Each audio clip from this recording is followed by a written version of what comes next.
conseil municipal du 2 mai 2023. Nous allons évidemment commencer par l'appel. Donc, Barré, je l'ai vu, Lucille Boischaud, Patrick Médig, Philippe Guyot, Elisabeth Toureau, elle n'est pas arrivée, Gérard Laprin, Serge Lesbos, Marina Veil, Martin Darbois, Étienne Aymar, Laurette Gégou, Yves Le Cloarec, Christian Lucas, Marie-Made Dréan, Sabine Giniadis, Fanny Lematec, Sandrine Carpon est absente et a donné pouvoir à Lucille Boischaud. C'est bien ça.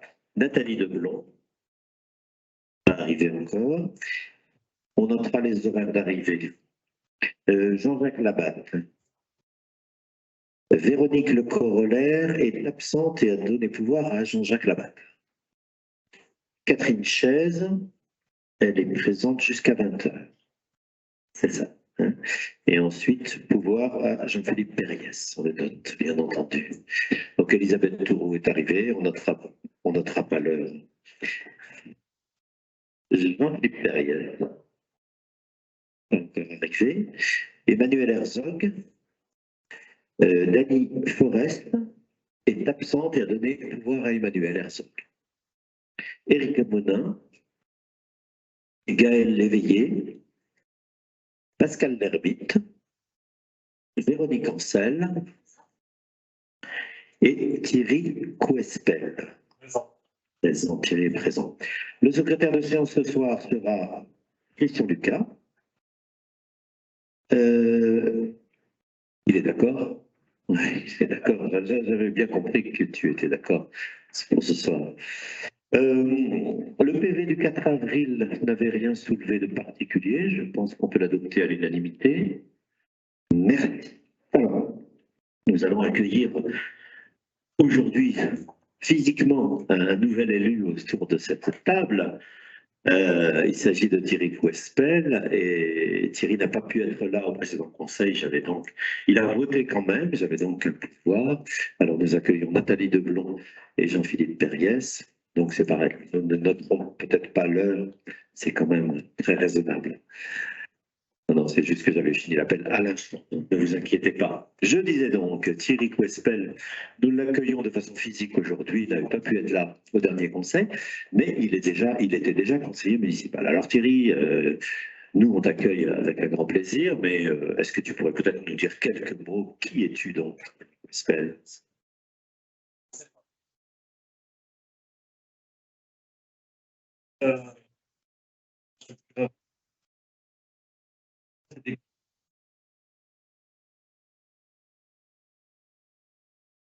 Voilà, c'est mieux là comme ça. Voilà.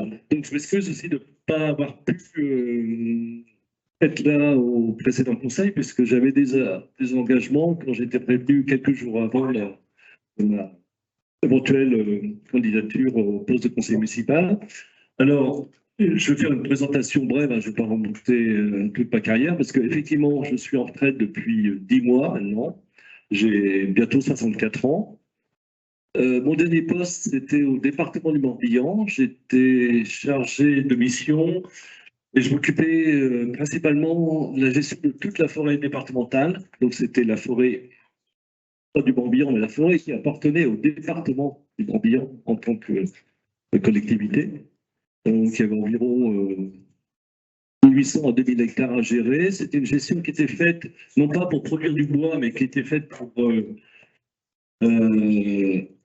améliorer ou préserver la biodiversité de ce milieu naturel et puis aussi accueillir le public. Donc la forêt, pour vous donner un exemple, la forêt la plus proche, c'était la forêt le Bois de Ponsal à Pleugoumelaine, donc qui était gérée par le département. Donc on l'a aménagé pour accueillir le public et pour préserver la biodiversité. Voilà, c'était ma fonction principale au département.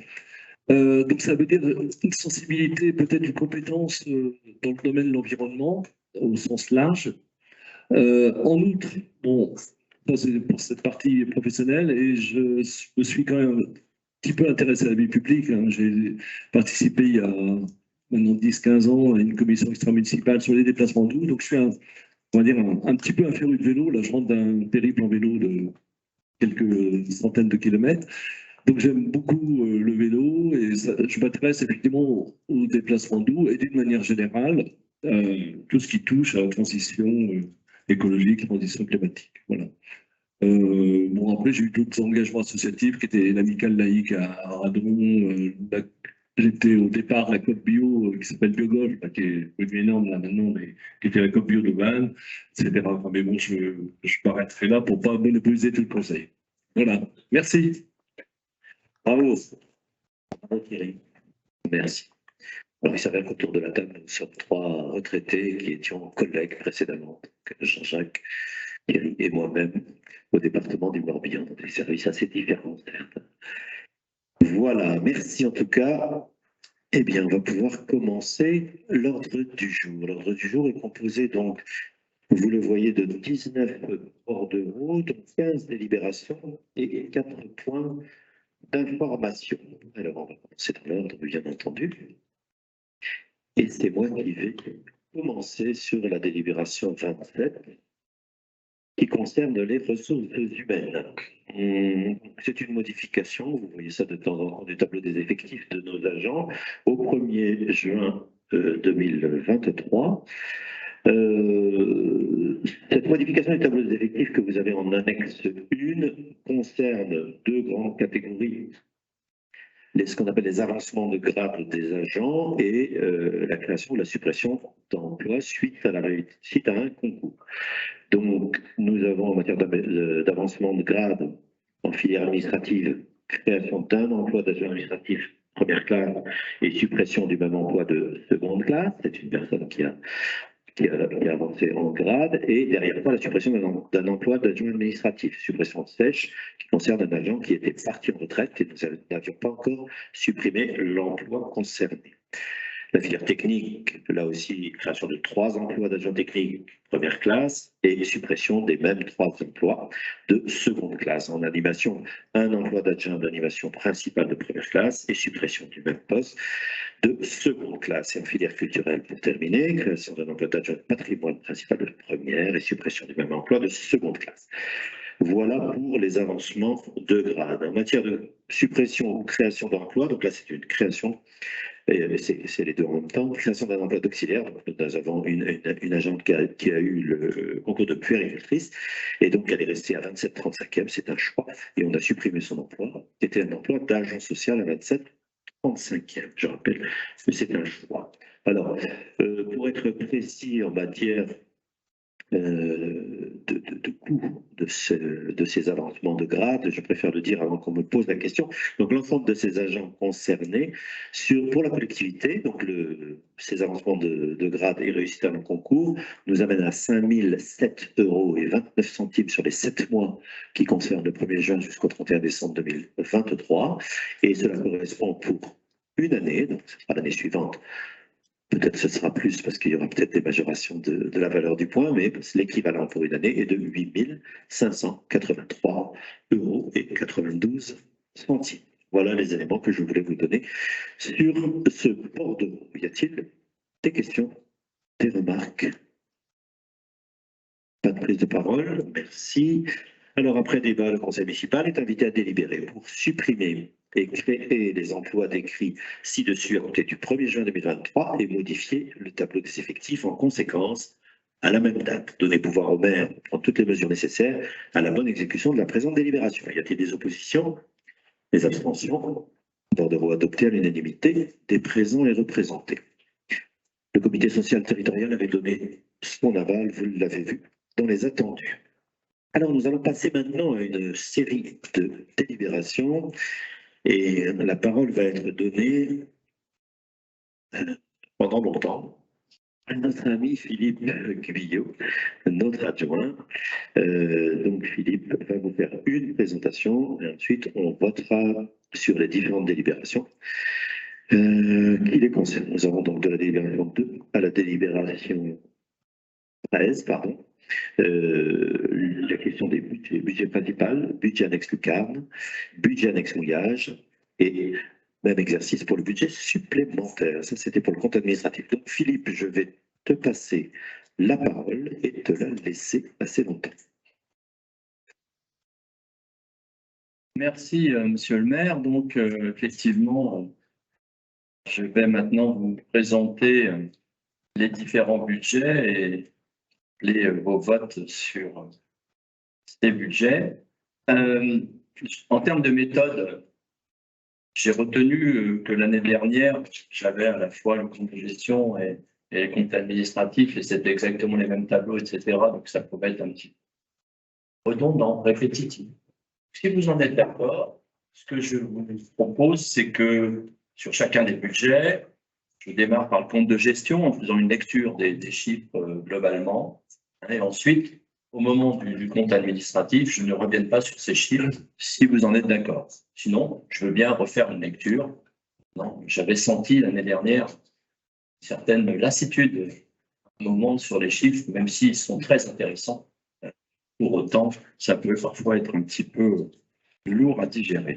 Donc, je vous propose de démarrer par la délibération numéro 2, et donc de pouvoir la voter dans la foulée, sur le budget principal et le compte de gestion 2022. Je vous rappelle que l'intérêt de ce bordereau, c'est de donner un quitus au receveur municipal, d'approuver et d'arrêter les comptes de gestion, bien évidemment, et de constater qu'il y a des identités de valeur votées entre le compte administratif et le compte de gestion. Donc, vu la communication du receveur municipal, indiquant que les sommes inscrites au compte de gestion et les résultats qui en découlent sont conformes au compte administratif de l'année 2022. Donc ça, c'est le travail préalable qui a été fait entre les services et le receveur municipal. Vu l'avis de la commission finances, vie économique et touristique du 12 avril 2023, donc le compte de gestion 2022 du budget principal se présente comme suit. Les dépenses nettes de l'année, 6 654 403,87 €. Les recettes nettes de l'année, 7 373 417,04 €. Le résultat net de l'exercice, 719 013,17 €. Le résultat, l'excédent reporté, on n'avait pas reporté en section de fonctionnement. Les résultats total de fonctionnement, le même montant, 719 013,17 €. En ce qui concerne les sections d'investissement, bien évidemment, j'aurai l'occasion de revenir sur tous ces chiffres. Les dépenses nettes de l'année, 2 338 637,93 €. Les recettes nettes de l'année, 4 590 208,16 €. Le résultat net de l'exercice, 2 251 570,23 €. L'excédent reporté donc de 2021 sur 2022 en section investissement de 694 754,15 €. Le reste à réaliser en solde négatif de 1 724 065,91 € et un résultat total d'investissement, y compris le report de l'année précédente, de 1 222 258,47 €. Le résultat donc global des deux sections, dépenses 8 993 041,80 €.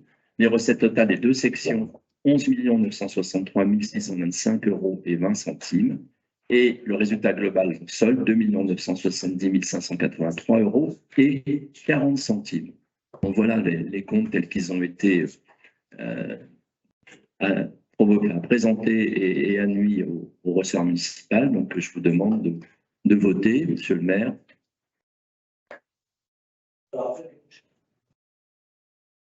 Micro.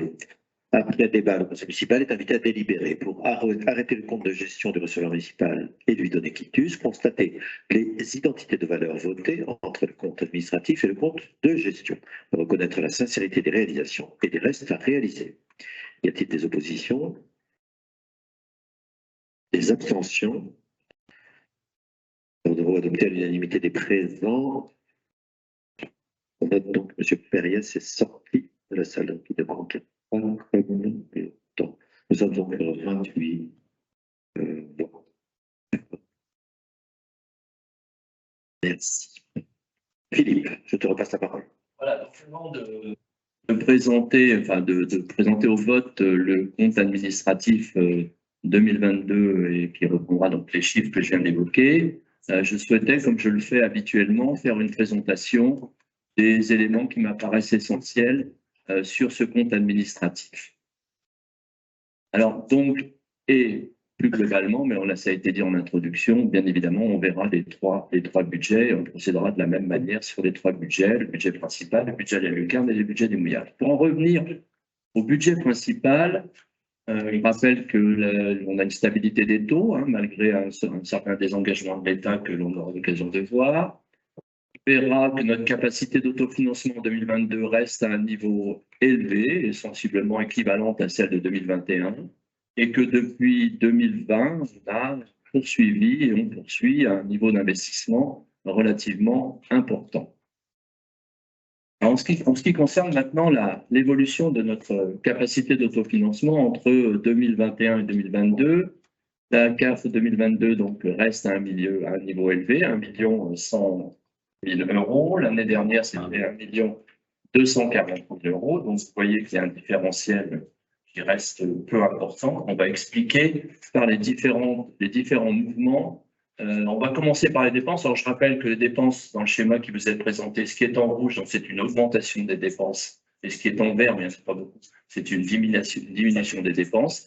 Et de l'autre côté, en ce qui concerne les recettes de fonctionnement, ce qui est en vert, ce sont une augmentation des recettes de fonctionnement, et ce qui est en rouge, c'est une diminution des recettes de fonctionnement. Alors, en ce qui concerne tout d'abord les dépenses de fonctionnement, vous voyez une augmentation de 240 000 euros des charges de personnel, et cette augmentation s'explique en partie par à la fois des recrutements et des postes pérennisés, notamment des postes qui étaient sur une partie d'année en 2021, je pense en particulier aux postes relatifs aux équipements sportifs, et donc des postes qui deviennent imputables à l'année et certains recrutements.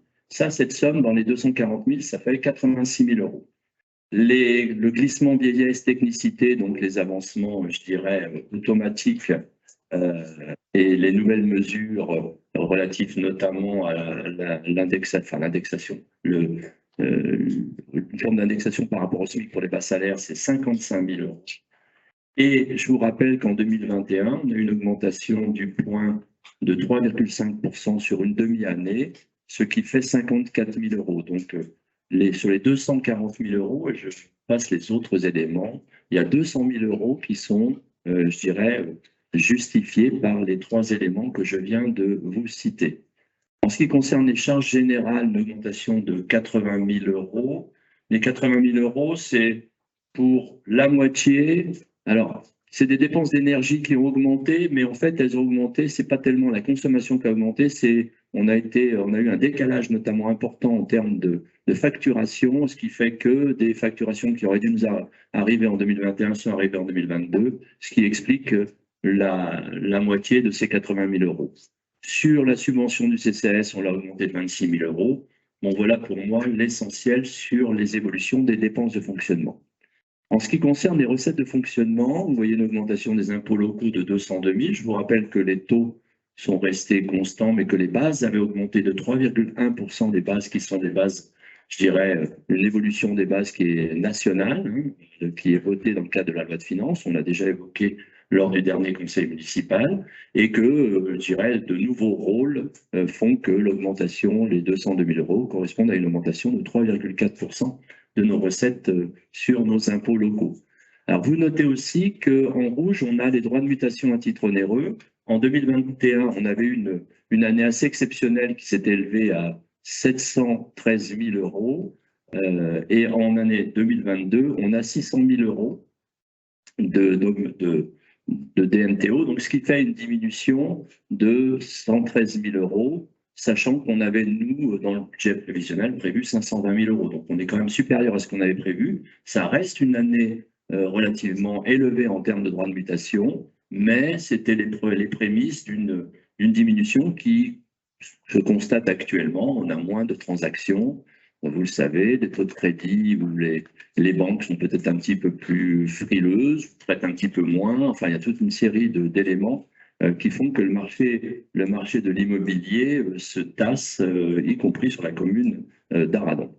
Sur l'évolution des autres produits, des 77 000 euros, c'est essentiellement, enfin c'est pour moitié une augmentation des recettes de notre camping. On a eu une année, somme toute, assez exceptionnelle sur le camping, avec un taux de remplissage très important sur les mois de juillet et août, sachant que c'était vrai sur les autres campings, mais on a eu une recette donc supérieure de 33 000 euros. On a eu plus de 93 000 euros de recettes sur ce produit camping. Et enfin, sur les autres produits, vous voyez 70 000, les produits des services. En fait, l'essentiel de ces 70 000, c'est la subvention relative aux conseillers numériques qu'on a perçue en 2022, donc à hauteur de 50 000 euros, donc qui explique les 3/4 de cette somme-là. Donc au total, je dirais, on a une CAF qui diminue d'un peu plus de 100 000 euros. Je mettrai en parallèle la baisse des DMTO à cette hauteur-là, qui explique, mais pas que, hein, puisque vous voyez, à la fois il y a des augmentations de dépenses et des augmentations de produits aussi, mais qui peut expliquer, c'est une manière d'expliquer l'évolution de notre CAF entre 2021 et 2022. Donc voilà pour ce qui concerne la CAF. En ce qui concerne maintenant, et la section fonctionnement, en ce qui concerne maintenant les investissements.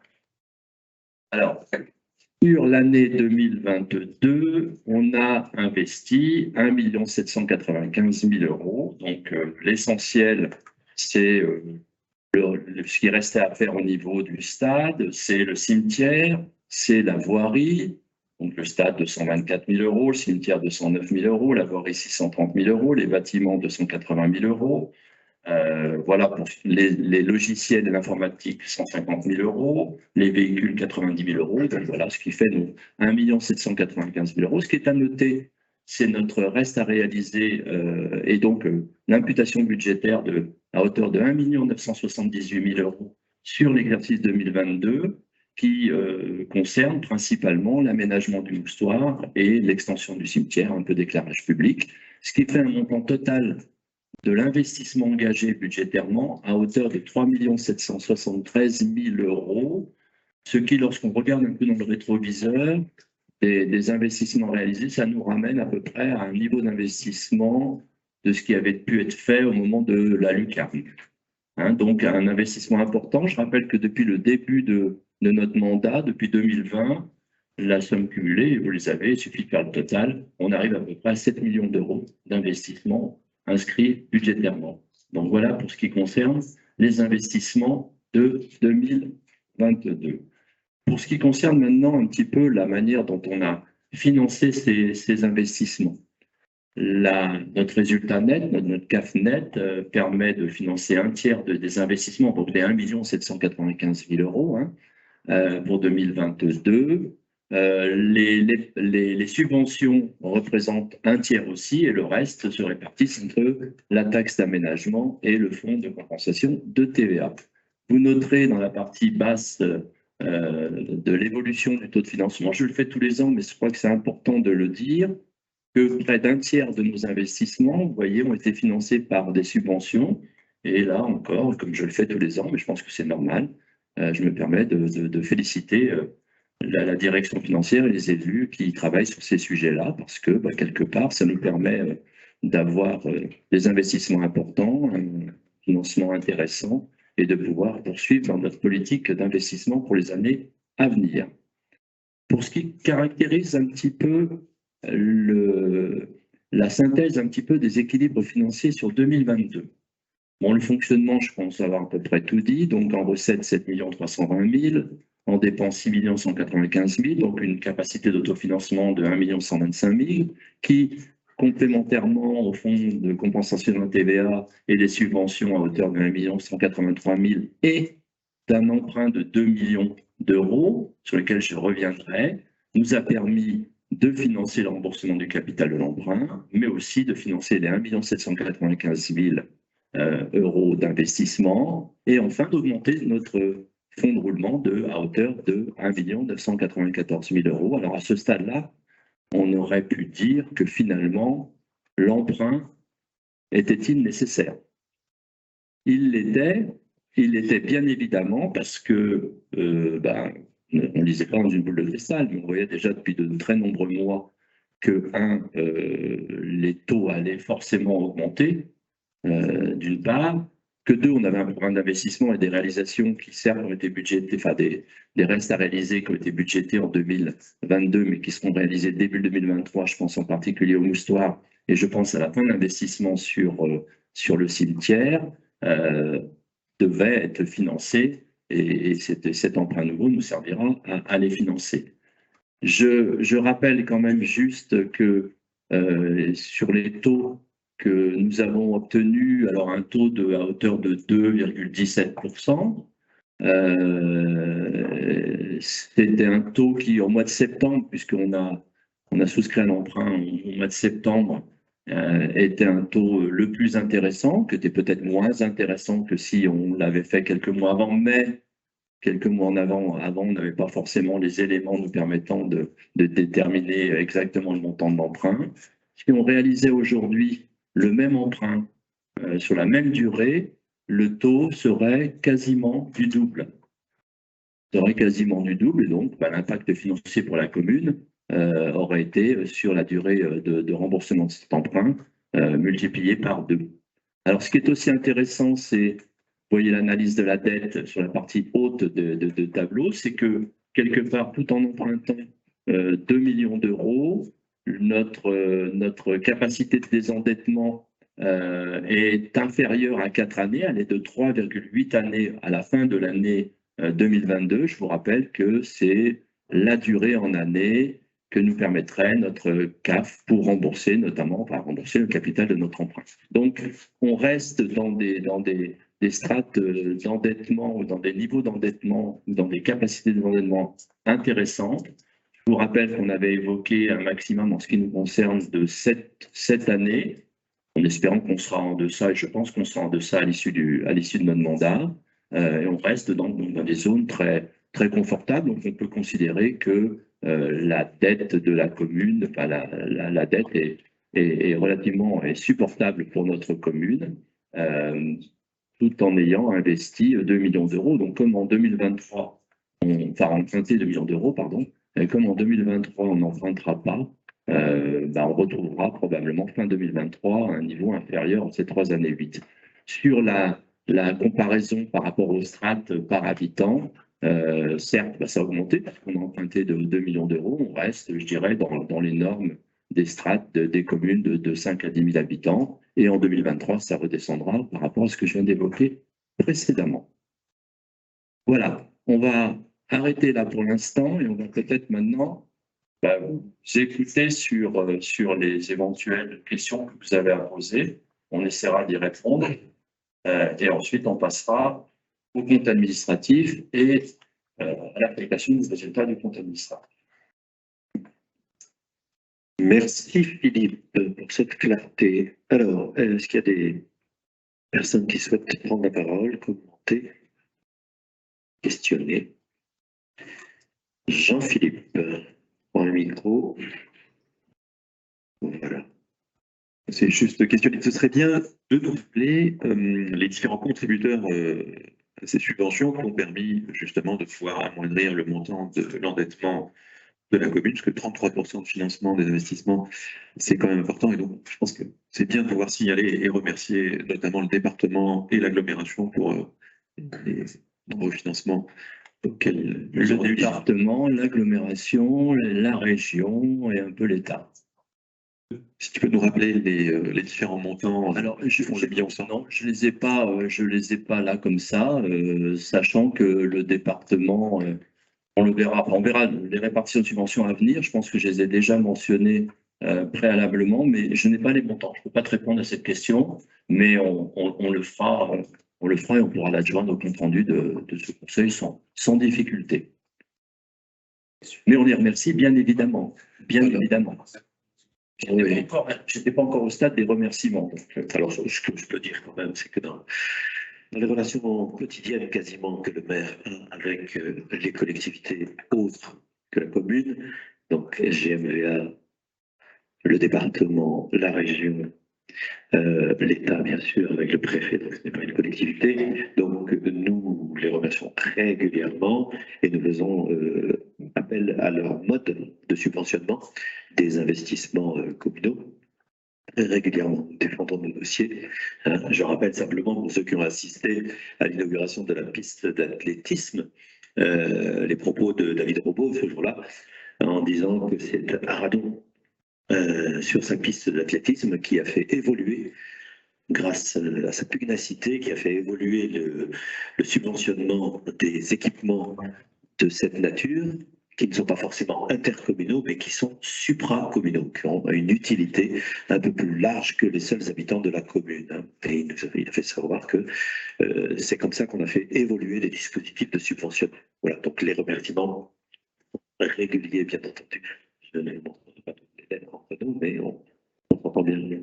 Philippe. Alors juste dans les annexes qui nous ont été fournies, dans le budget principal, sur le chapitre 13, entre la ligne 1311 et la ligne 1328, vous avez le détail des financeurs. Alors effectivement, on aurait pu en discuter en commission, mais tu n'étais pas là. Donc, mais bon, c'est une question que tu aurais pu poser et j'aurais été plus près. Mais là, maintenant, ça y est. Rien de vaut ta petite voix mélodieuse, donc si tu peux nous le rappeler en conseil municipal, parce que tu les as sous les yeux. Eh ben, établissements nationaux, ligne 1311, 724 €. Le département, sur la ligne 1313, le département intervient à différents niveaux, 11 960 € et 52 centimes.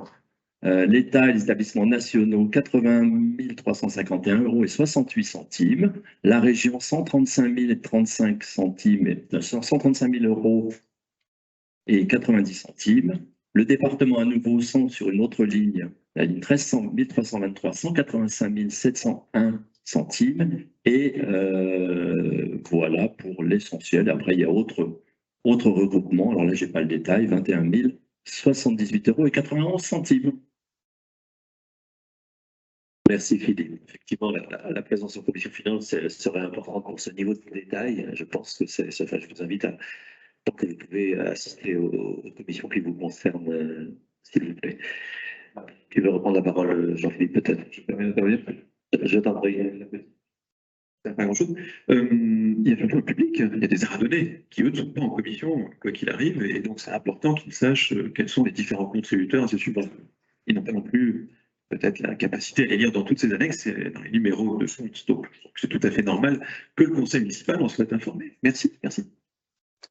Donc c'est fait pour le public qui est venu nombreux ce soir et que je remercie, puisque je ne l'avais pas fait. Et je remercie celui qui est au bout de la caméra aussi. On me dira ce soir combien ils étaient. Nous allons continuer, Philippe. Pas d'autres questions, pardon, sur cette partie-là, puisqu'il va falloir passer au compte administratif, au vote des comptes administratifs. Alors, donc je vous propose maintenant de lire le bordereau 3, délibération numéro 29 du 2 mai 2023.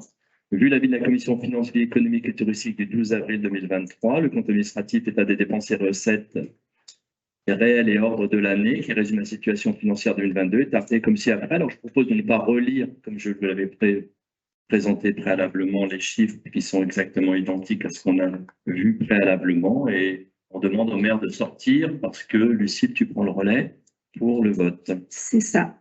Donc, Pascal soit sorti. Donc, sous la présidence déléguée de Madame la première adjointe, donc moi-même, Monsieur le maire ayant quitté provisoirement la salle et après débat, le conseil municipal est invité à délibérer pour approuver le compte administratif du budget principal de la commune pour l'exercice 2022. Y a-t-il des oppositions? Des abstentions? Bordereau adopté à l'unanimité des personnes représentées et présentes.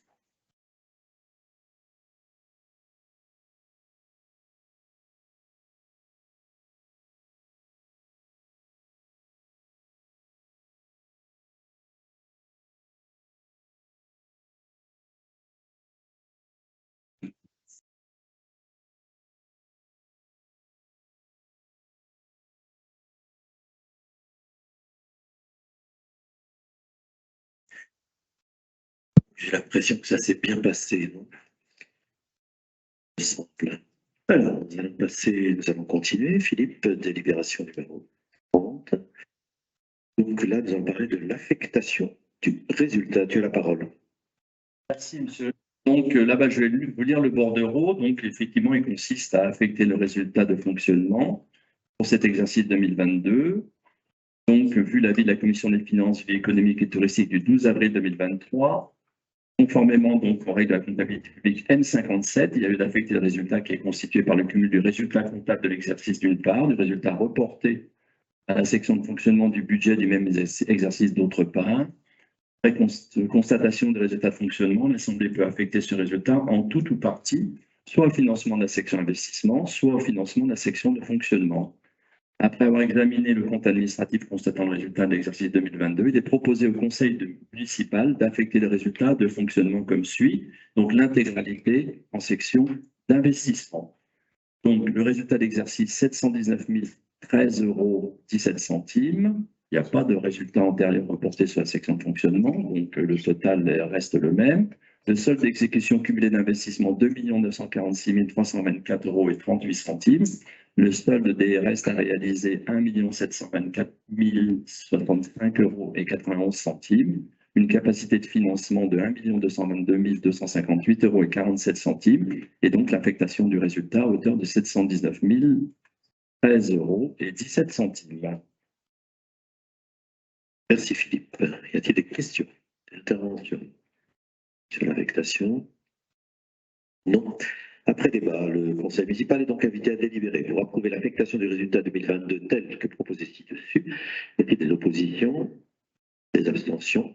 Bordereau adopté à l'unanimité des présents et représentés. Nous allons passer au budget annexe de la lucarne. Nous allons avoir 3 bordereaux, en commençant par le 31, le compte de gestion. Philippe. Alors, je vous propose de lire, comme je l'ai fait précédemment sur le compte administratif, ce bordereau, mais je ne reprendrai pas donc les comptes du vote du compte administratif pour le budget de la lucarne. Donc, vu la communication du receveur municipal indiquant que les sommes inscrites au compte de gestion et les résultats qui en découlent sont conformes au compte administratif de l'année 2022, vu l'avis de la commission finances, vie économique et touristique du 12 avril 2023, le compte de gestion 2022 du budget annexe la lucarne se présente comme suit. Sur la section de fonctionnement dépenses nettes de l'année, 178 749,14 €. Les recettes nettes de l'année, 180 669,90 €.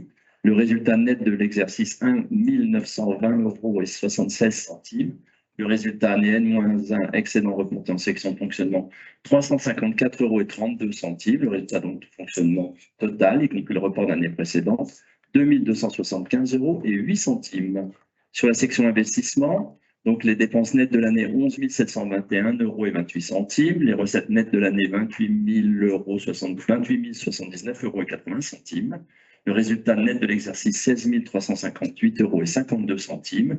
Le résultat de l'année N-1 excédent reporté, donc moins 16 937,95 €. Un résultat total d'investissement, y compris le report de l'année précédente, moins 579,43 €. Donc le résultat global, les dépenses totales des deux sections, 190 470,42 €. Les recettes totales des deux sections, 208 749,70 €. Le résultat global, donc solde, donc 18 279,28 €.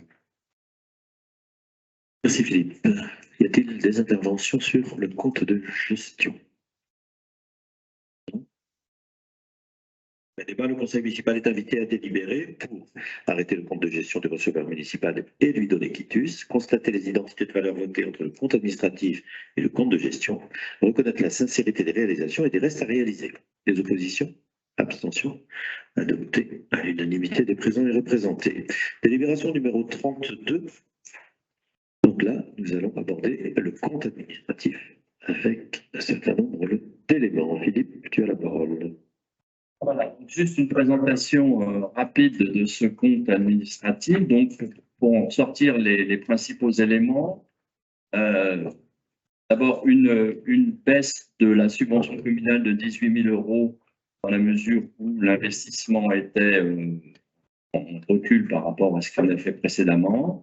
Une stabilité des dépenses de fonctionnement, à de 168 000 €.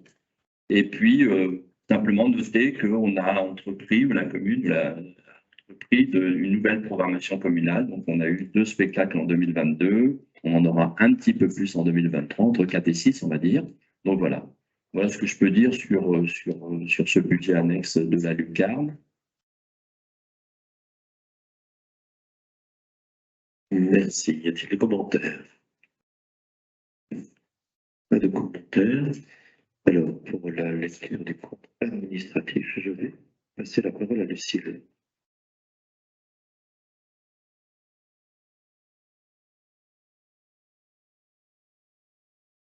On ne relie pas les données chiffrées tout à l'heure. Donc, je mets, vu l'avis de la commission, donc vie économique et touristique du 12 avril, le compte administratif, état des dépenses réelles et lors de l'année qui résume la situation financière 2022 est arrêté comme si après lecture des chiffres à l'identique du tableau précédent. Et Lucie, je te laisse la parole. Ok, merci. Sous la présidence, attendez, Pascal. Sous la présidence déléguée de Madame la première adjointe, Monsieur le maire ayant quitté provisoirement la salle et après débat, le conseil municipal est invité à délibérer pour approuver le compte administratif du budget annexe la lucarne pour l'exercice 2022. Y a-t-il des oppositions? Des abstentions? Adopté à l'unanimité des présents et représentés. Pascal, si tu m'entends, tu peux revenir.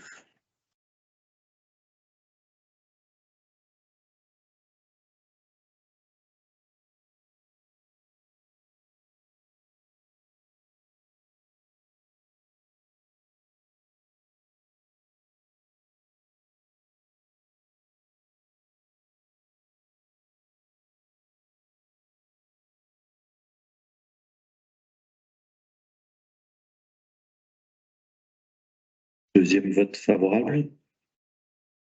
Bien ça. Merci.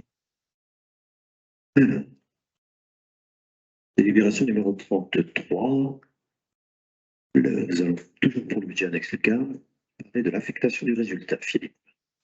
Bien, ben, je vais vous lire le bordereau. Donc, vu l'avis de la commission finance, vie économique et touristique du 12 avril 2023, conformément aux règles comptables publiques M57, il y a d'affecter le résultat qui est constitué par le cumul du résultat comptable de l'exercice d'une part, je à reporter la section fonctionnement du budget du même exercice d'autre part. Après constatation du résultat de fonctionnement, l'Assemblée peut affecter ce résultat toute partie, soit au financement de la section investissement, soit au financement de la section fonctionnement. Après avoir examiné le compte administratif constatant le résultat de fonctionnement exercice 2022, il est proposé au conseil municipal d'affecter le résultat de fonctionnement comme suit.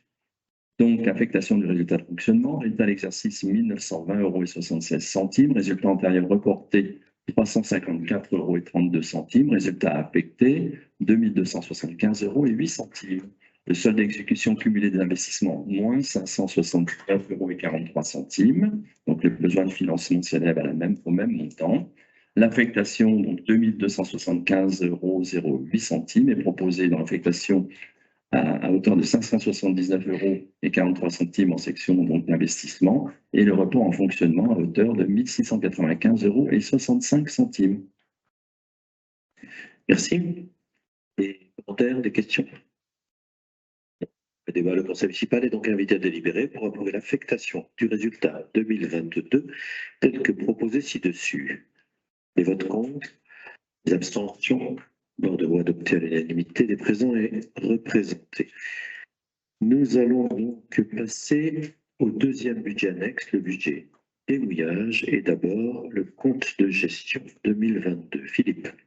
Voilà, donc je vais vous le lire intégralement, comme précédemment pour les autres budgets. Vu la communication du receveur municipal indiquant que les sommes inscrites au compte de gestion et les résultats qui en découlent sont conformes au compte administratif de l'année 2022, vu l'avis de la commission finance, vie économique et touristique du 12 avril 2023, le compte de gestion 2022 du budget annexe mouillage se présente comme suit.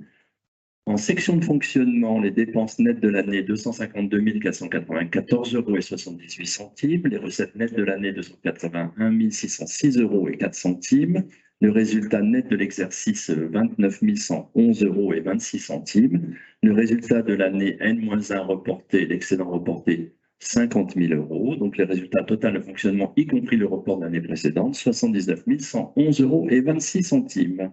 Pour la section d'investissement, les dépenses nettes de l'année 93 524,51 €, les recettes nettes de l'année 100 488,58 €, le résultat de l'année N, donc 6 964,07 €. Le résultat de l'année -1, c'est-à-dire l'excédent reporté, 63 150,99 €. Le résultat total d'investissement, y compris le report de l'année précédente, 70 115,06 €.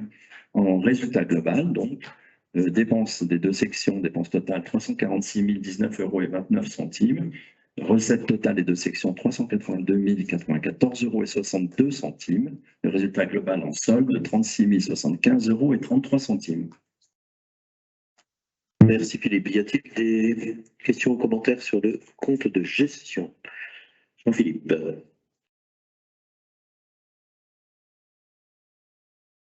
Une même remarque rapide que celle que nous avions faite pendant le budget. Un budget, notamment mouillage, n'a pas pour vocation de générer des résultats à la fois en fonctionnement et en investissement indéfiniment, et on en arrive à un fonds de roulement qui, s'il ne devait pas être fléché sur des investissements dès l'année prochaine, investissements en accord bien sûr avec le Mabouline, dont j'ai compris que les relations s'étaient très largement améliorées depuis le début du mandat, donc on s'en félicite tous. Eh bien, si jamais il n'y avait pas d'objectif précis, c'est clair que nous arrêterions de valider à la fois le budget et les comptes de gestion. Voilà. Merci. Très bien, donc merci Jean-Philippe. Quelques personnes. Donc, vous voulez faire une remarque sur la question de Gérard, peut-être sur la partie investissement et le travail avec l'OMA?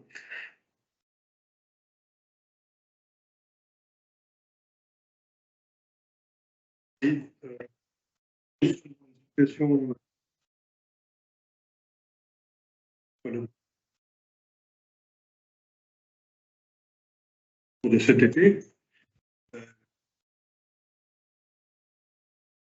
Et m'a fait plusieurs d'investissement pour examiner très prochainement, dans les semaines qui viennent, avec la commission mouillage qui inclura bien sûr l'OMA Bouline. Il y a plusieurs petits sujets, mais je ne sais pas si c'est le moment de le dire. Deux, trois idées. Il y a un moteur de 60 chevaux qui pourrait être acheté. Éventuellement ajouter des racks annexes, une cinquantaine de places supplémentaires pour récupérer les annexes qui sont dans des lieux un peu sauvages. Le prix de l'acier qui grimpe aussi, les futurs achats de chaînes vont être plus onéreux. Il y a peut-être l'achat d'une mini-grue sur le pick-up, parce que les chaînes, le pick-up embarquer des mètres et des mètres de chaîne, mais c'est vraiment très lourd, et pour monter ça et descendre, il y aura peut-être une mini-grue sur le pick-up. Les chaînes traversières, roues jaunes, un kerbilouette qui pourrait être changé plutôt en 2024. Et puis, il y a aussi un autre sujet que Jean-Charles a pointé, c'est éventuellement d'améliorer les inspections de sécurité sur les corps morts municipaux, intervalles plus réguliers, ce qui pourrait entraîner un surcoût dans des investissements plus importants. Alors, ce ne sont que des idées qui seront précisées lors de la prochaine commission de MIAC. Voilà, quelques éléments complémentaires. Philippe. Non, je vais simplement, un dernier slide, donner quelques éléments un petit peu plus précis sur la situation, même s'ils ont été écrits au moins comme présentés dans le compte de gestion. D'abord que la CAF 2022 sur ce budget s'établit à 69 000 € et que le besoin de financement est de 80 000 €. Donc on a un petit peu diminué le fonds de roulement, à hauteur de 19 000 €, sachant qu'on a pas mal investi quand même, hein, puisqu'il y a eu des investissements importants en 2022, 93 000 € qui concernent principalement les acquisitions de mouillage à point d'impact écologique. Pour autant, la situation financière est escalée. On n'est pas loin de partager le fait que c'est pas très bien sur le fond que cet argent dorme et qu'il y a des décisions à prendre d'une manière ou d'une autre. Sur ce qui concerne la gestion, je note que les recettes visiteurs sont en hausse de 7 000 €. Alors c'est à la fois lié à l'optimisation du plan d'eau par service des mouillages, puis peut-être une fréquentation, mais quoique je pense qu'on a quand même une saturation, notamment l'été, donc on n'a pas une grande marge de manœuvre là-dessus. Donc les seules marges qu'on puisse avoir, c'est sur l'optimisation du plan d'eau, je pense. Voilà pour les éléments. On rappelait sur ce slide les éléments exceptionnels de 2021 qui ont contribué aussi à la forte augmentation du fonds de roulement, le tracteur, la subvention Minefi, etc.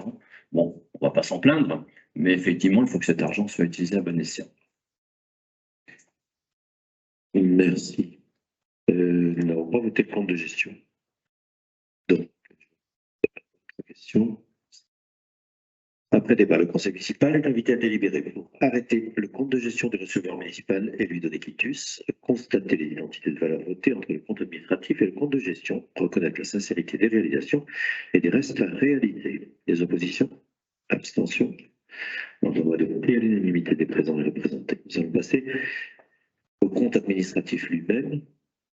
Sauf s'il y avait d'autres questions, je vais vous laisser le lire et me le retirer une nouvelle fois. La lecture se fera à l'instar de ce que j'ai fait précédemment. Donc, je vais simplement rappeler l'avis de la Commission financière, économique et touristique du 12 avril 2023. Le compte administratif état des dépenses et recettes réelles d'ordre et de l'année, qui résume la situation financière 2022, est arrêté comme ci-après. Donc, à l'identique des chiffres qu'on a vus précédemment dans le compte de gestion. Je passe la parole à Lucille. Merci Philippe.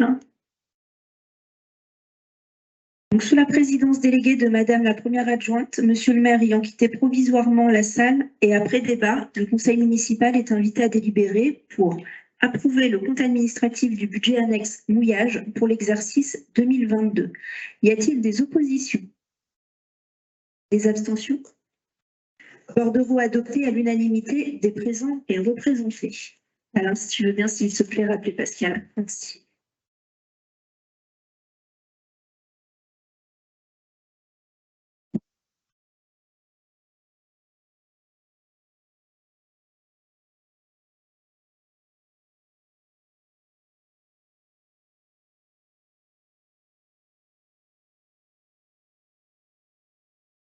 Merci. Alors, on va continuer. Et là, on va continuer l'affectation du résultat. Voilà, donc sur l'affectation du résultat du budget annexe des mouillages, donc l'affectation sur le résultat 2022, vu la commission finance, vie économique et touristique du 12 avril 2023, conformément aux règles de comptabilité publique M57, il y a eu d'affecter le résultat qui est constitué par le cumul du résultat comptable de l'exercice d'une part, du résultat reporté à la section fonctionnement du budget du même exercice d'autre part. Après constatation du résultat de fonctionnement, l'Assemblée peut affecter ces résultats en toute ou partie, soit au financement de la section investissement, soit au financement de la section fonctionnement.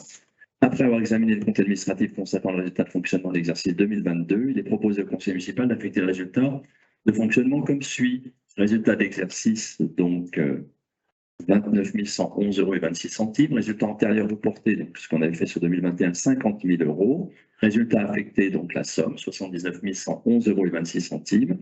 Le solde d'exécution cumulé d'investissement, 70 115,06 €. Solde des RR, pardon, 0. La capacité de financement, 70 115,06 €. L'affectation, 79 111,26 €. Proposé en affectation en investissement à hauteur de 29 111,26 €. Et en report en fonctionnement, ça conforte ce qu'on a dit, 50 000 € avec des dépenses prévisionnelles qui restent à être précisées. Bon, il y a une augmentation de 10% de l'AOT. Oui, c'est une petite erreur, je l'avais noté, mais je ne l'ai pas explicité. Vous modifierez, c'est pas la République M57, puisque sur ce budget, on n'applique pas la M57, c'est la M14. M4. Ah oui, donc vous rectifierez le bordereau. Là, pour ce qui concerne, très bien, donc avec la modification F4 spécifique à ce budget annexe. Est-ce qu'il y a des remarques? Non. Après débat, le conseil municipal est donc invité à délibérer pour approuver l'affectation du résultat 2022 tel que proposé ci-dessus. Les oppositions? Adopté à l'unanimité des présents et représentés. Nous allons passer maintenant avec trois bordereaux sur le budget supplémentaire 2023, en commençant bien sûr par le budget principal. Et je passe la parole à Philippe.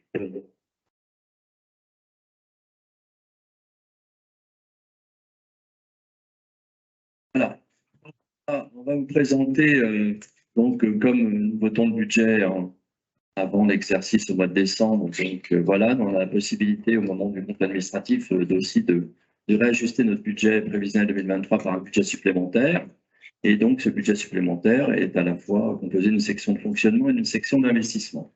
En ce qui concerne la section de fonctionnement sur les dépenses nouvelles,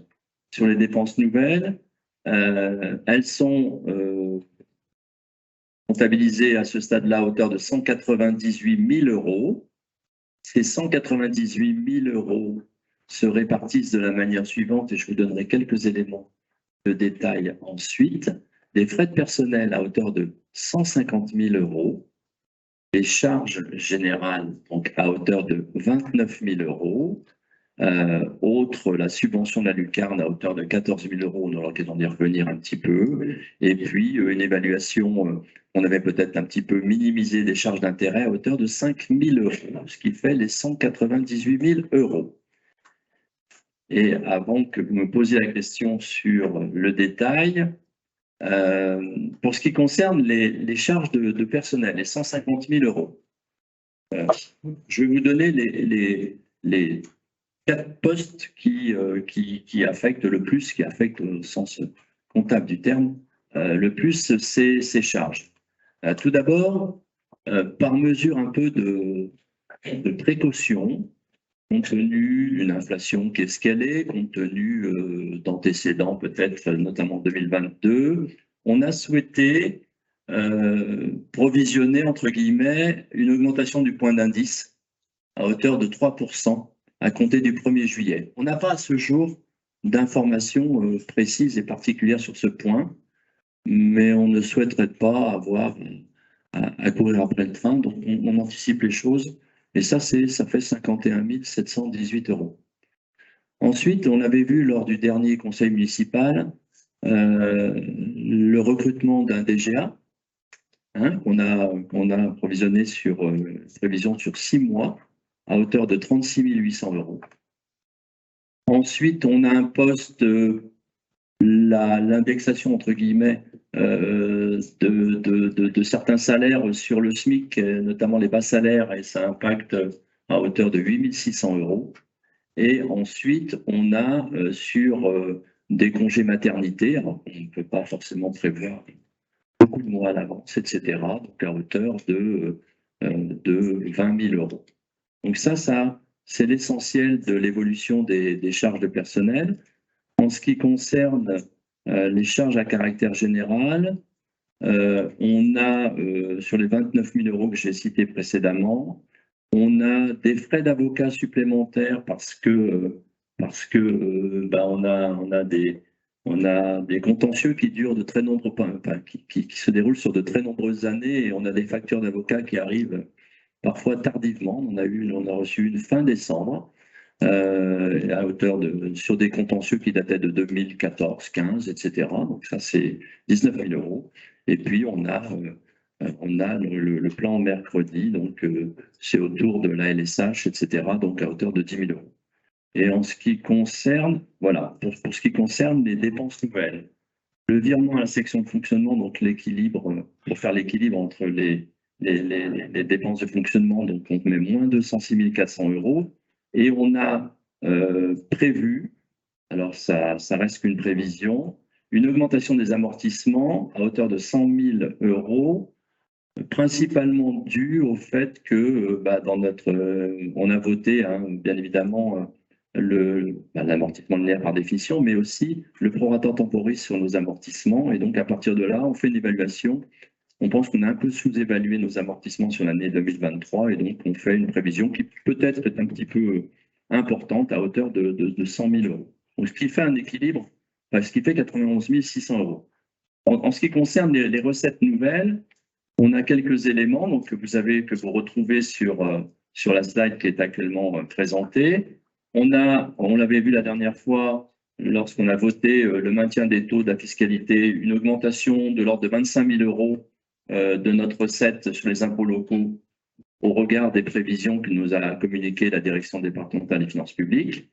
En ce qui concerne les dotations de l'État, on a 30 000 euros qui se répartissent entre une DGF qui augmenterait de 6 000 € et une dotation biodiversité, dans la mesure où on est au PNR, elle nous a été confirmée à hauteur de 23 000 €.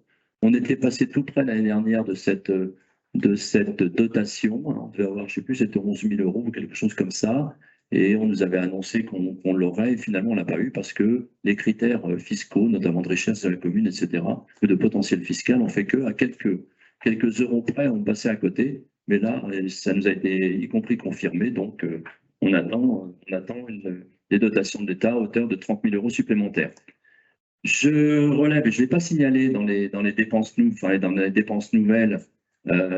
Alors là, je l'évoque sur les recettes, la participation au conseil numérique à hauteur de 17 000 €, dans la mesure où on va prolonger le contrat de notre conseiller numérique. Vous vous souvenez, hein, il y a maintenant 2 ans et demi, on avait donc décidé de créer un poste et on a aussi profité d'une subvention de l'État, d'ailleurs, dont on a vu quelques éléments précédemment dans le compte administratif.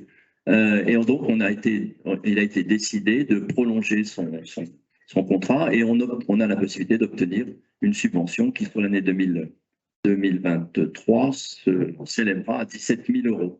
Alors ça, c'est aussi certes un produit, mais c'est aussi une charge supplémentaire, puisqu'on avait dans un premier temps sur le budget 2023 prévu ce conseil numérique uniquement sur 6 mois. Je pense que certains s'étaient exprimés sur le sujet de l'intérêt. Monsieur le maire avait affirmé au moment où les questions étaient posées il y a maintenant 2 ans et demi, de l'intérêt de prolonger ce contrat et d'essayer de pérenniser ce type de contrat pour, je dirais, accompagner l'inclusion numérique d'un certain nombre de populations. Voilà pour cet aspect-là.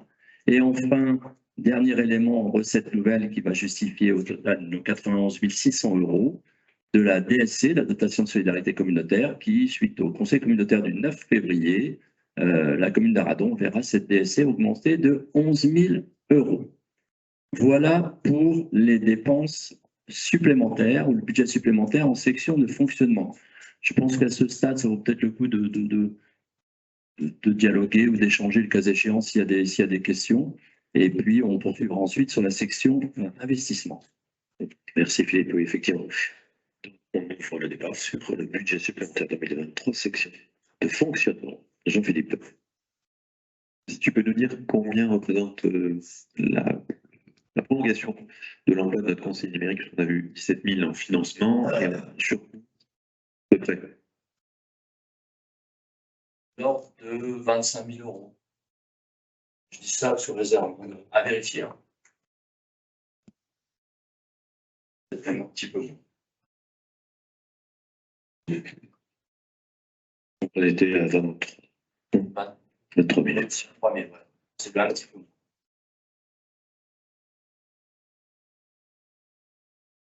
Sur la section fonctionnement, pas de questions sur le budget supplémentaire.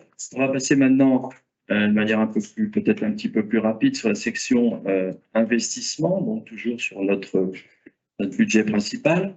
En ce qui concerne l'investissement, les dépenses nouvelles, donc 60 000 €. Les 60 000 € se répartissent 40 000 € de dégâts qu'on a eu en début d'année sur l'étanchéité de la toiture de la médiathèque et de l'espace enfance-jeunesse. Et l'acquisition de terrain Quirion, 20 000 €, ça faisait partie des éléments qu'on a vus lors du dernier conseil municipal. En ce qui concerne les recettes nouvelles, donc on a donc inscrit au budget supplémentaire 3 recettes concernant, et là on a le détail, concernant principalement les investissements sur le projet du moustoir, enfin le projet qui est plus un projet, la mise en œuvre des travaux de moustoir, et sur le projet de la rue Plessis, donc la subvention de la région qui nous a été notifiée à hauteur de 91 000 €, la subvention du conseil départemental à hauteur de 82 000 € et la subvention donc de l'agglomération à hauteur de 84 000 €, donc ce qui nous fait un total de 257 000 €. Donc on retrouve sur le tableau que vous avez sous les yeux les dépenses nouvelles, donc 60 000 €, j'en ai fait le détail. En ce qui concerne les recettes nouvelles, donc 257 500 €. L'amortissement des immobilisations qu'on avait en section de fonctionnement et qu'on retrouve ici à hauteur de 100 000, donc l'évaluation complémentaire de nos amortissements. Alors l'empreinte, vous voyez moins 2 491 257,80 €. C'est l'emprunt d'équilibre prévisionnel avant affectation du résultat. Le virement de la section de fonctionnement qu'on a trouvé de l'autre côté, en section de fonctionnement, bien évidemment, moins 206 400 €. L'affectation du résultat, puisqu'on a décidé d'affecter le résultat en section d'investissement, 719 013,17 €. Et l'excédent reporté, donc 2 946 324 2 946 324,38 €. C'est le résultat d'investissement pour 2022. Ce qui nous fait un total en recettes de 1 325 179,64 €. Vous constaterez que c'est un budget qui est en excédent.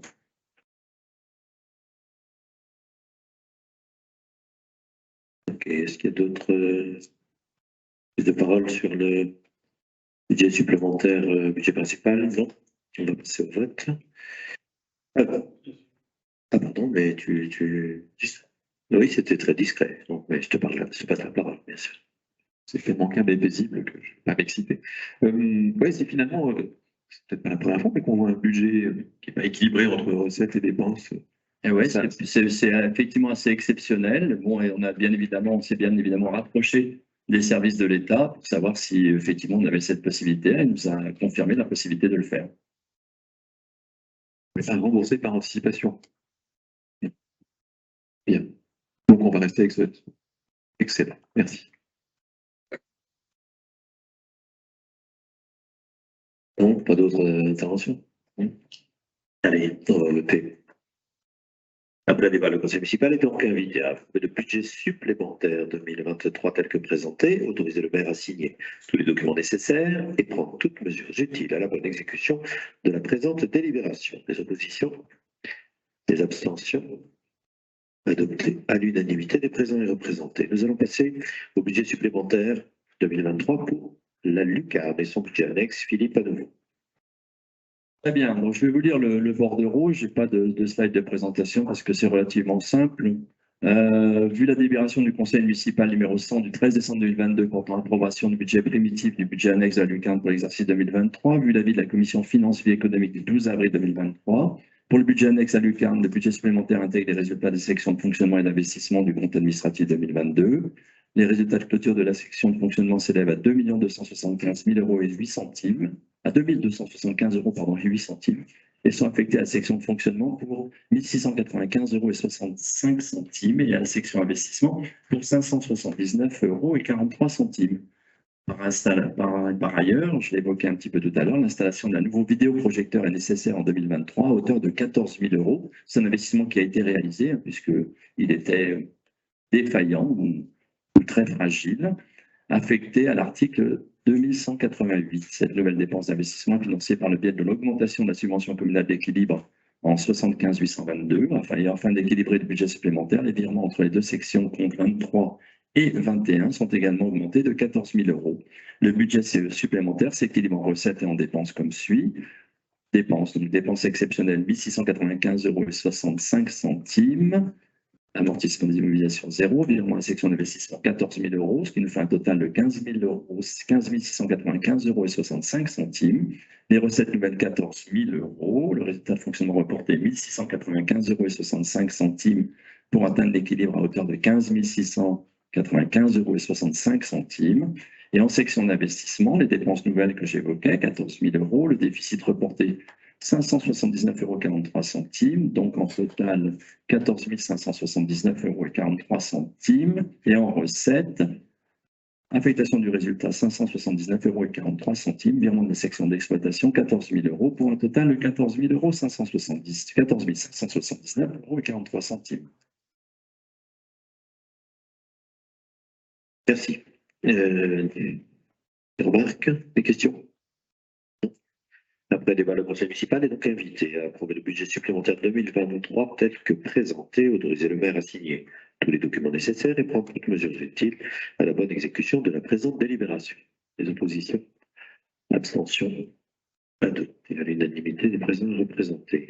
Nous terminons la série finance budget par le budget débouillage, son budget supplémentaire 2023. Philippe, tu as la parole. Merci. Vu la délibération du Conseil municipal 101 du 13 décembre 2022 portant approbation du budget primitif du budget annexe mouillage pour l'exercice 2023, vu l'avis de la Commission des finances du 12 avril 2023, pour le budget annexe des mouillages, le budget supplémentaire intègre les résultats de la section fonctionnement et d'investissement du compte administratif 2022. Les résultats de clôture de section de fonctionnement s'élèvent à 79 111,26 € et sont donc reportés en section de fonctionnement pour 50 000 € et en section d'investissement pour 29 111,26 €. En contrepartie, afin d'équilibrer les budgets supplémentaires, les dépenses de fonctionnement sont augmentées de 10 000 € à l'article 65-18 pour pouvoir absorber la forte augmentation de la OT des mouillages, plus 10%, et de 40 000 € à l'article 022, faire face à d'autres dépenses imprévues. Les dépenses d'investissement sont quant à l'augmenter de 101 226,32 € afin de pouvoir mettre en œuvre, et on en a déjà parlé, les différents projets restant à définir, mouillage, à moins d'impact, moteur, grue sur le pick-up, etc., et procéder aux écritures d'amortissement. Le budget supplémentaire s'équilibre en recettes et en dépenses comme suit. Section de fonctionnement, dépenses nouvelles, 50 000 €, amortissement et immobilisation, 2 000 €, donc sur un total de 52 000 €. Les recettes, amortissement et subvention, 2 000 €. Résultat de fonctionnement reporté, 50 000 €, donc pour un total de 52 000 €. En ce qui concerne la section investissement, dépenses nouvelles, 99 226,32 €. Les amortissements et subventions, 2 000 € sur un total de 101 226,32 €. Les recettes nouvelles, donc 0, amortissement et immobilisation 2 000, application du résultat en 1068, 29 111,26 €. Excédent reporté 70 115,06 € pour un total de 101 226,32 €. Et je vous remercie de votre attention. Merci Philippe. Des remarques? Non. On va voter. Après débat, le conseil municipal est donc invité à approuver le budget supplémentaire 2023 tel que présenté, autoriser le maire à signer tous les documents nécessaires et prendre toutes mesures utiles à la bonne exécution de la présente délibération. Les oppositions, les abstentions, par de voix adoptées à l'unanimité des présents et représentés. Merci Philippe pour cette longue séquence faite sans accroc. Nous allons continuer. Il nous reste qu'est-ce qu'il nous reste? 2 délibérations. C'est ça, 2 délibérations. Alors, la première concerne l'indemnité pour le gardiennage des églises communales. Et je vais donc passer la parole à Étienne Aymar. Étienne. Merci, monsieur le maire.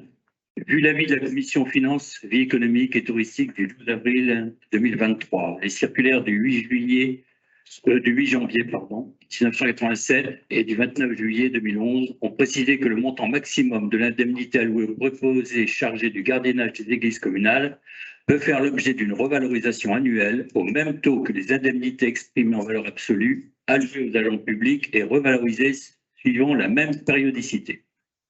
Le point d'indice des fonctionnaires ayant été revalorisé de 3,5% depuis la dernière instruction en date du 19 avril 2022, l'application de la règle de calcul habituelle conduit à une revalorisation équivalente des indemnités de gardiennage en 2023.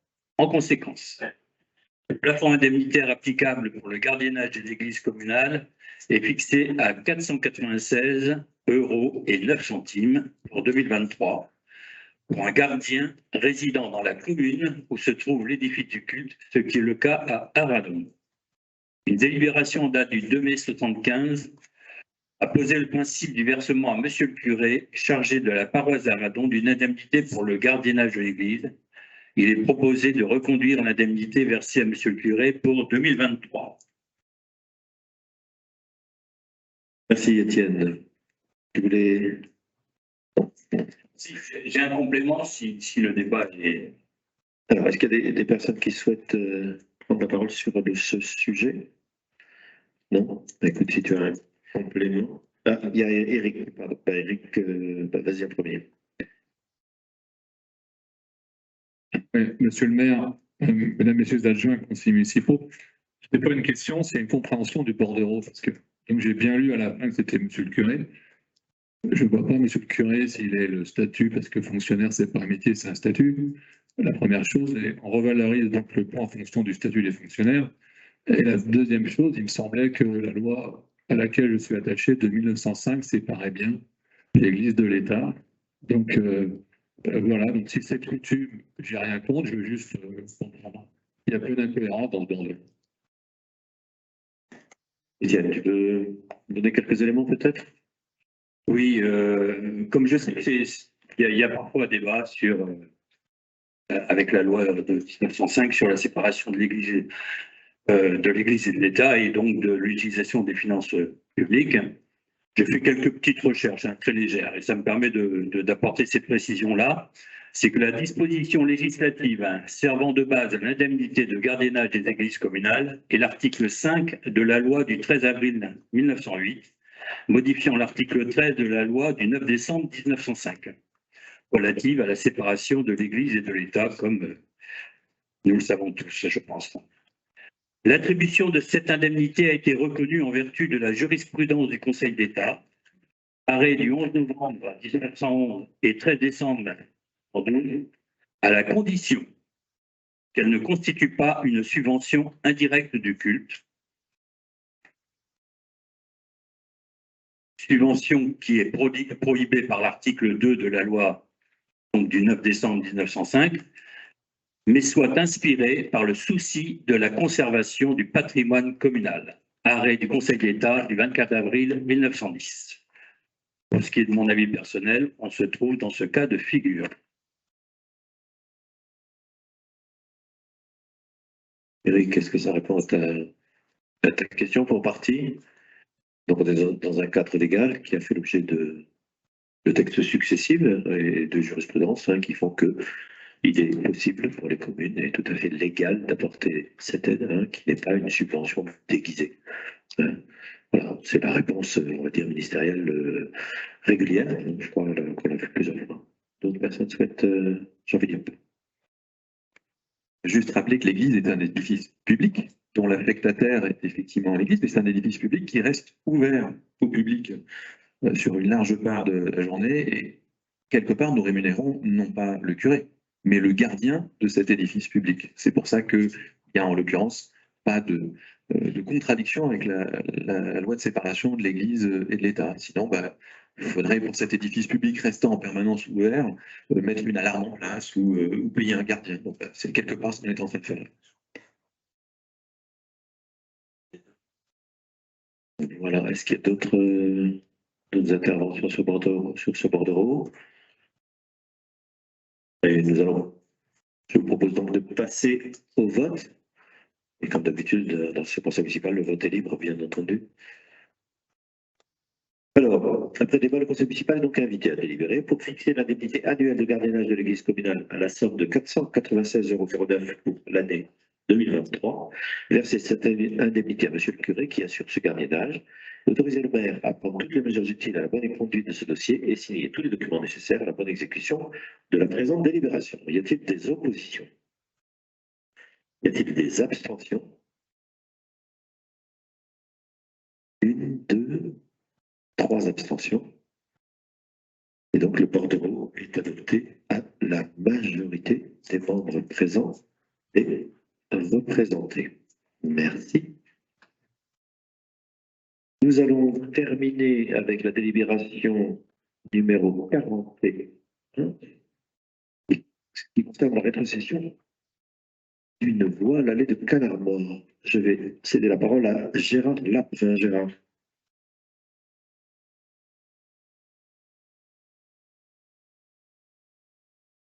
Oui, il s'agit d'une vieille affaire. Fouillant un peu le dossier, j'ai retrouvé une délibération du conseil municipal du 27 avril 1989. Avis favorable sur le principe de l'incorporation de la voie privée du lotissement dans la voirie communale. Donc à l'unanimité, ça a été voté le 27 avril 1989. Alors pourquoi ça n'a pas été réalisé, je ne sais pas. Je n'ai pas trouvé ça. Il y a eu d'autres rebondissements en février 2020, mais c'était juste avant les élections et du coup, la demande qui a été faite à l'équipe précédente n'a pas abouti non plus. Et nous avons retrouvé ce dossier avec quelques rebondissements encore depuis 2021-22 et c'est resté un peu lettre morte. Il est temps de mettre un terme à cette attente puisqu'on était avancé par des associations libres, syndicales libres. Et voilà, le board de groupe prévoit ce transfert à la commune Je vous lis la délibération. Vu l'article L2122-21 et L2241-1 du Code général des collectivités territoriales, vu l'information transmise à la commission urbanisme du 21 avril 2023, l'association syndicale du lotissement de Cannes Armor a proposé de rétrocéder sa voirie privée, l'allée de Cannes Armor. La parcelle fait une surface de 428 mètres carrés et donne sur la rue du Clayeux. La rétrocession se fera à titre gratuit par acte notarié. Les frais nécessaires à l'acte seront pris en charge par la SL du lotissement de Cannes Armor. Après la rétrocession, l'allée sera intégrée à la voirie publique. Merci Gérard, effectivement, il était temps. Est-ce qu'il y a des remarques? Jean-Philippe? Et juste rappeler le principe de notre position sur le sujet. Récupérer les voies privées, c'est forcément engager des dépenses futures, des dépenses publiques, puisqu'ensuite il faut entretenir ces voies. Sauf, donc nous y serions sans doute opposés, sauf lorsqu'il y a un engagement ancien de la part du conseil municipal qui du coup nous engage dans le temps. C'est exactement ce qui s'était passé pour le lotissement du Herbon, sur lequel en début de mandat nous sommes tombés d'accord sur le fait de l'intégrer, parce qu'une décision avait été prise et n'avait jamais été mise en œuvre.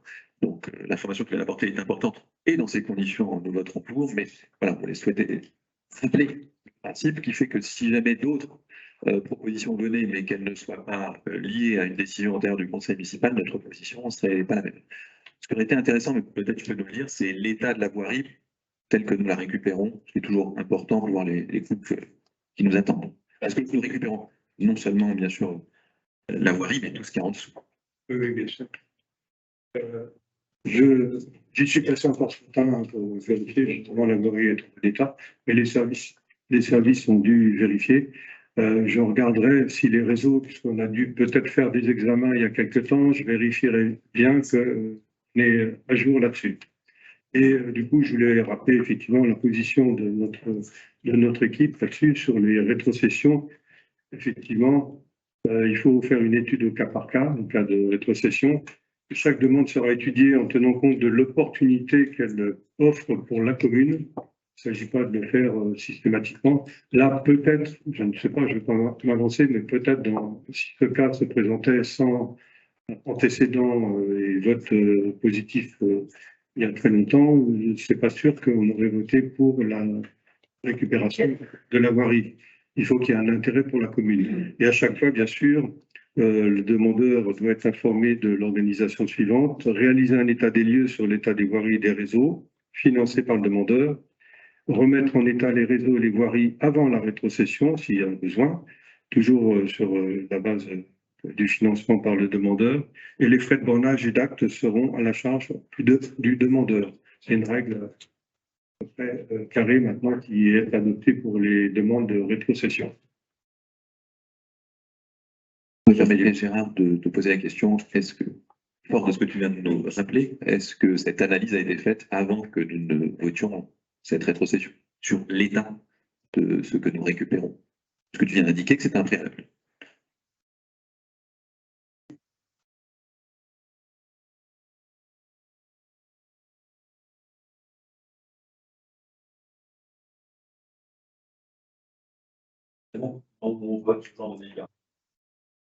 Oui, oui. Je pense qu'on peut faire confiance au service pour ça. Gérard a eu raison de rappeler la question de l'intérêt pour la commune avant rétrocession. L'intérêt, il est souvent lié à des questions de sécurité et de circulation.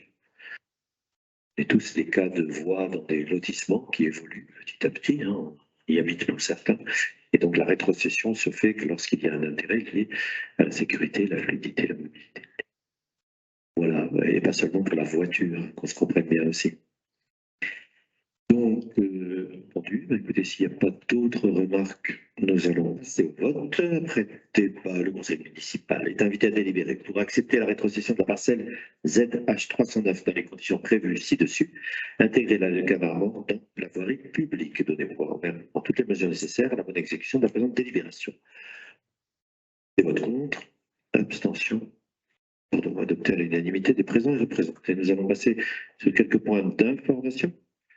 que je ne vais pas lire in extenso, vous les avez. Est-ce qu'ils peuvent passer à l'écran, David, aussi, s'il te plaît? Notamment, voilà, sur la liste. Donc, le premier point, ce sont les conventions de mise à disposition que j'ai pu signer. Il y a déjà une remarque. Non, mais attends. C'est juste pour dire que nous souhaitons faire une intervention en fin de conseil et que vous appartient de décider lorsque. Ah oui, d'accord. Oui, tu vois, en fin de conseil. Oui, de toute façon, en fin de conseil, je vais demander à ceux qui ont des points, notamment d'information, s'ils souhaitent prendre la parole. Quelqu'un m'a déjà dit ça tout à l'heure, mais on fera le tour de table si nécessaire. Donc, les conventions mises à disposition, vous avez l'ensemble de la liste que je ne vais pas vous lire, avec certains qui sont gratuits, d'autres qui sont payants.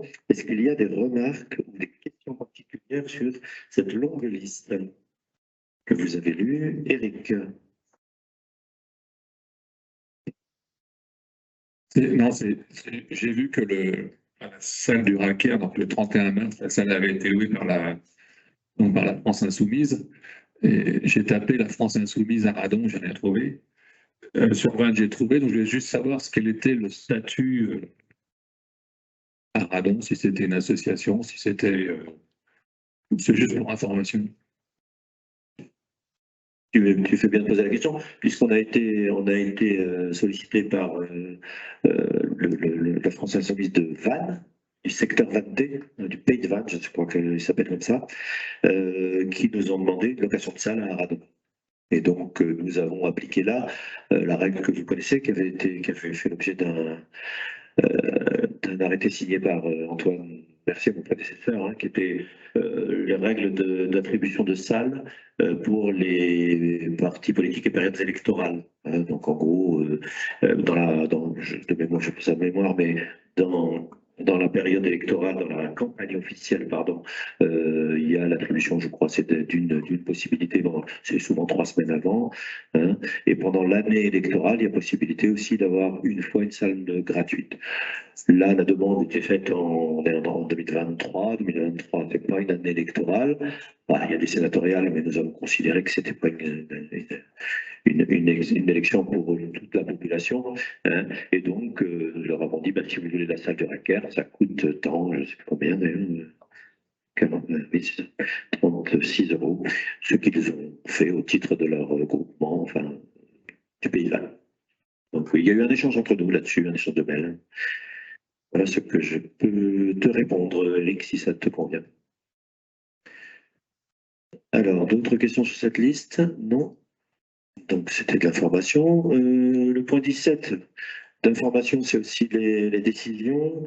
Donc là, c'est le fameux marché à l'atelier MOS SARL sur la maison des Assauts, la mission de maîtrise d'œuvre pour la maison des Assauts. Donc, c'est ceux qui ont remporté le marché pour 197 033 €. Je continue, pas de remarque. Ensuite, la carte achat public, donc deux achats, donc le site camping et licence pour l'assistance à distance, je ne sais plus pour quel service d'ailleurs. Informatique, donc tout service confondu. Et puis pour finir, comme on le fait à chaque fois, les naissances et les décès depuis le début de l'année, donc dans un rapport de 1 à 3. Et non pas de 1 à 4, comme c'est souvent en fin d'année. Voilà ces éléments. Alors, pas de commentaire là-dessus. Ok. Donc, alors, il y a déjà Fanny qui m'avait demandé un point d'information. Est-ce qu'il y a d'autres autres que je ne redemande pas à chaque fois autour de la table? Est-ce qu'il y a des personnes qui souhaitent? Alors, Patrick souhaite prendre la parole. Est-ce qu'il y en a d'autres ici?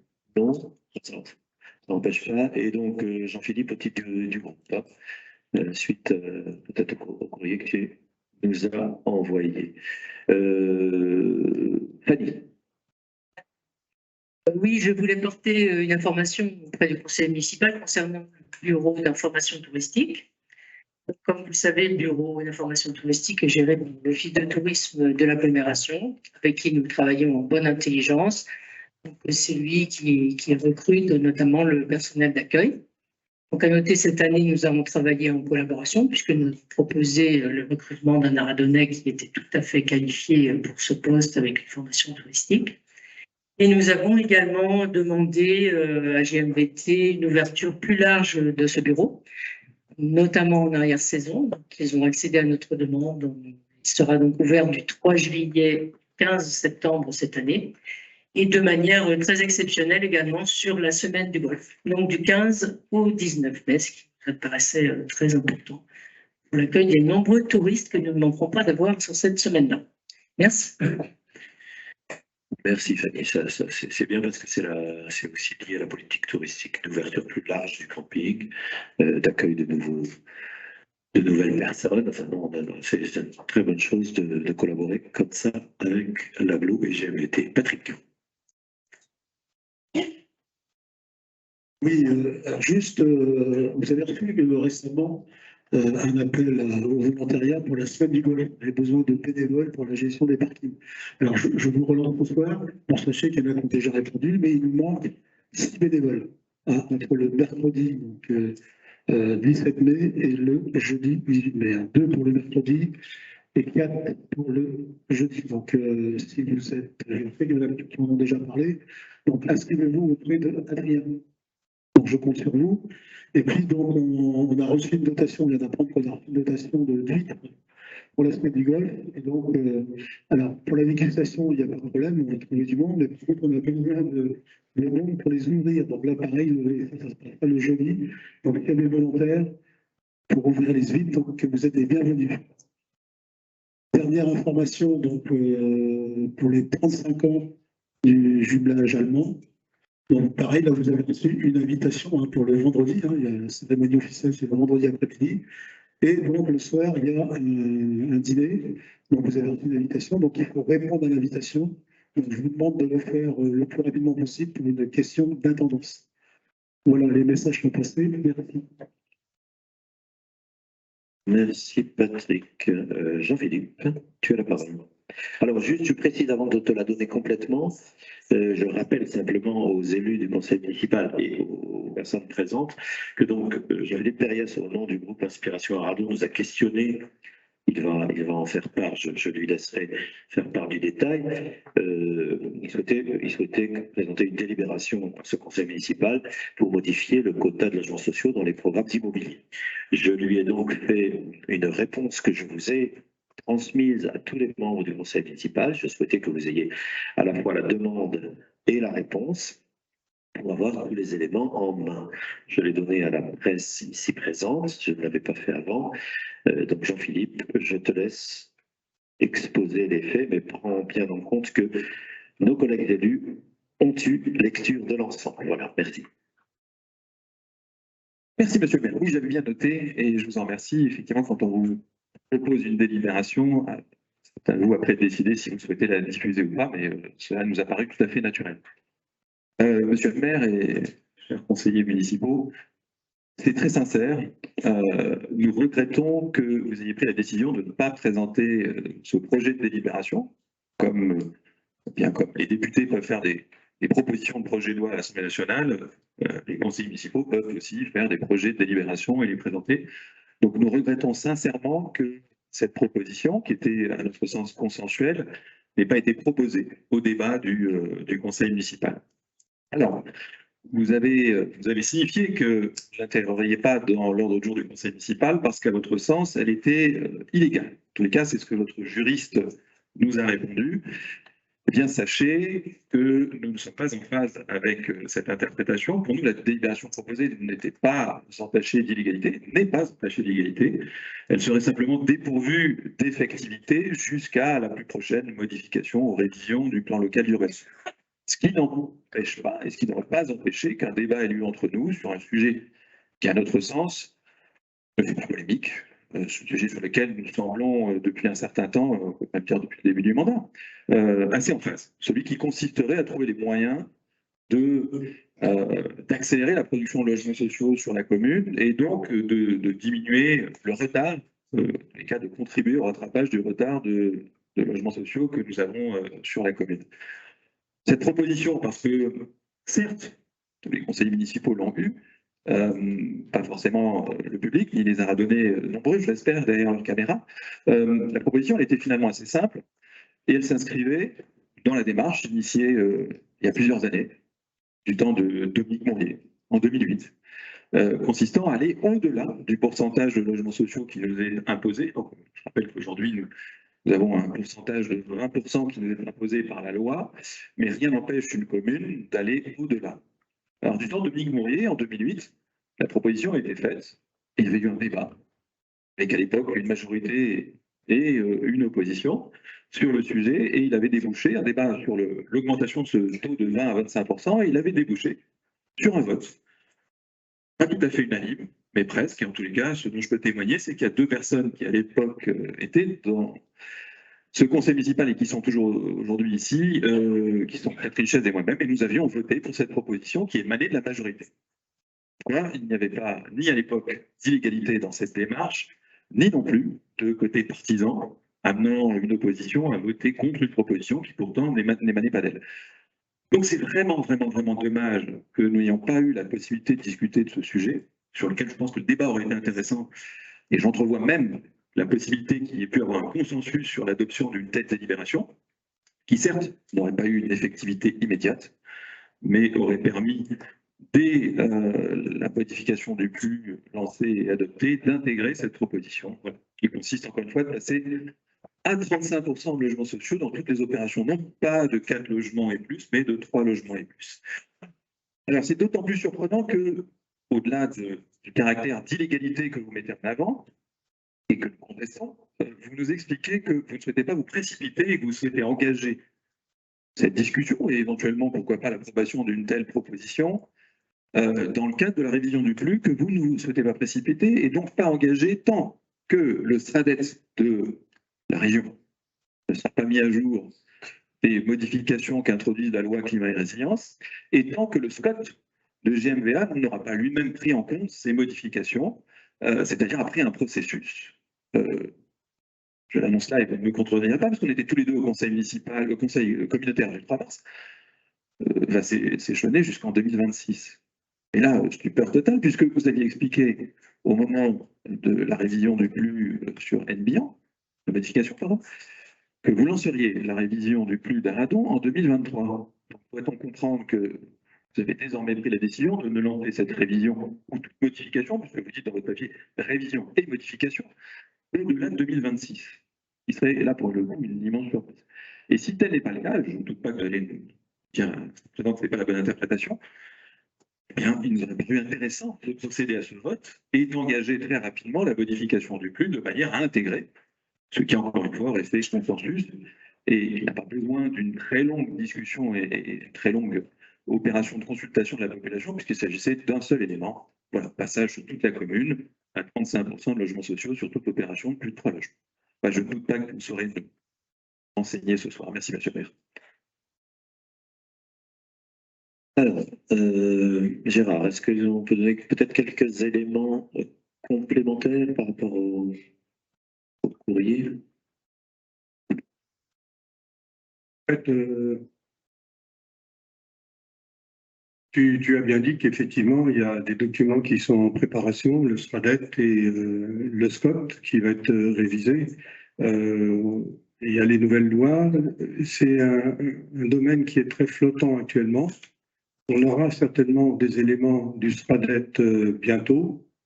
Peut-être pas votés, mais au moins quelques éléments qui vont nous permettre d'avancer. On ne dit pas qu'on va attendre forcément l'aboutissement de tous ces textes. Peut-être oui, peut-être non, mais on verra en fonction de ce qui sort de la région et de GMVA, comment on peut avancer et à quel rythme on peut avancer.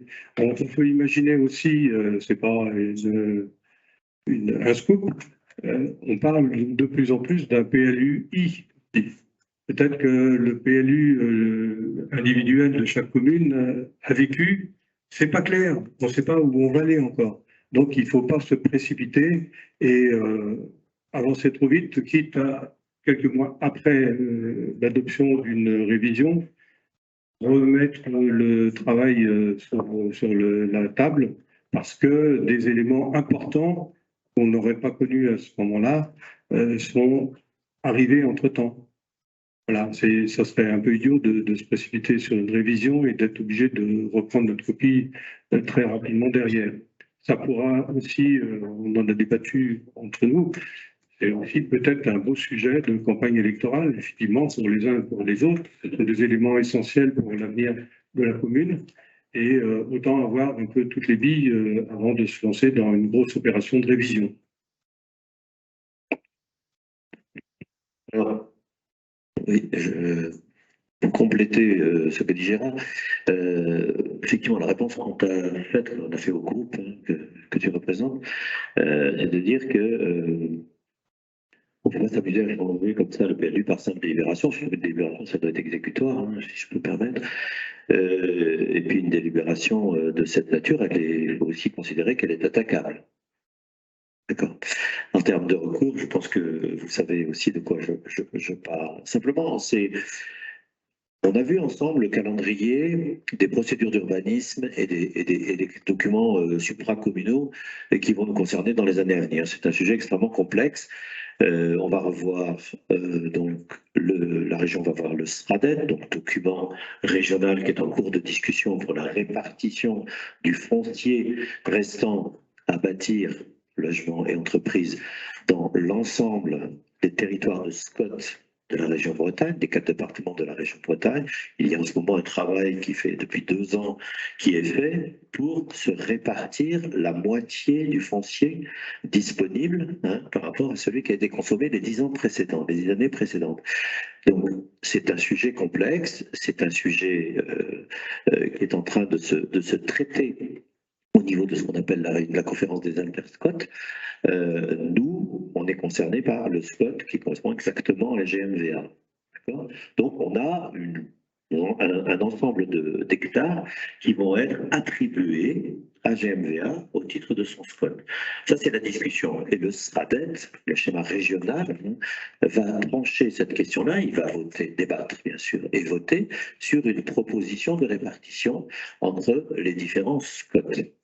Cette délibération du Conseil régional, on l'a appris donc samedi, c'est pour ça que je le dis, doit avoir lieu lors du Conseil régional qui se réunit le 29 juin. Donc, nous, dans tous les débats qu'on a au niveau des maires, de l'agglo, en interscot pour ceux qui y participent, etc., on a considéré, et en fait, discussion même avec le préfet qui est venu aussi pousser les communes à faire la révision de PLU, parce que le préfet, lui, pousse les communes à réviser leur PLU pour que ce soit conforme au SCOT précédent et à la loi climat et résilience, ce qui est une bonne chose, c'est ce qui est une obligation d'ailleurs. Simplement, c'est que le schéma régional arrivant, je dirais, au niveau supérieur, il est heureux, me semble-t-il, d'attendre ces dispositions, de savoir de quoi on va disposer pour pouvoir, derrière, revoir le SCOT de GMVA. Ça semble simplement de la bonne gestion du temps, notamment en matière d'urbanisme.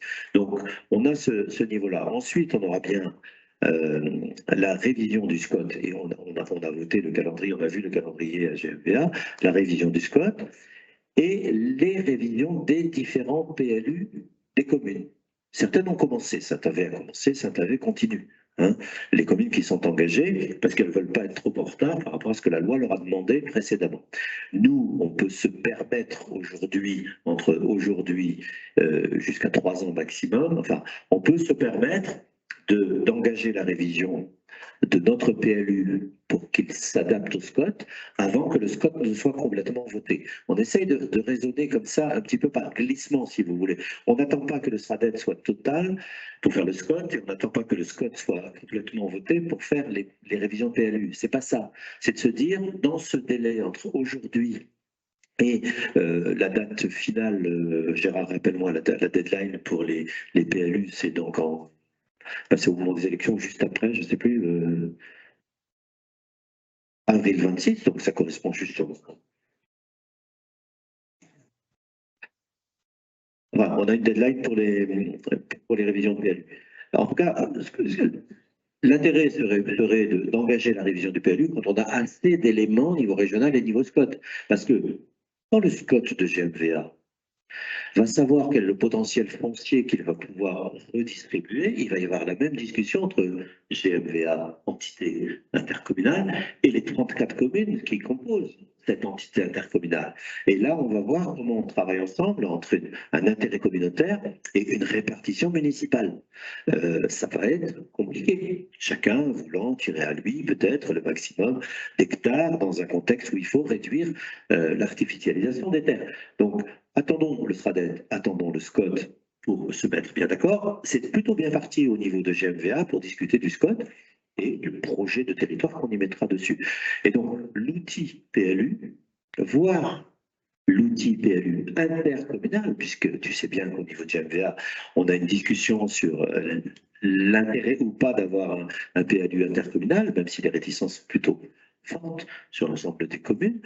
Simplement, c'est que il est prudent d'attendre un peu avant de lancer une révision de notre PLU dans le contexte que je viens de vous décrire. Je ne sais pas si j'ai été assez clair, mais on se le dit plusieurs fois entre nous. Engager une révision du PLU avant la fin du mandat permettrait probablement de travailler sur un certain nombre de sujets qui seraient le socle de connaissances pour faire des choix politiques.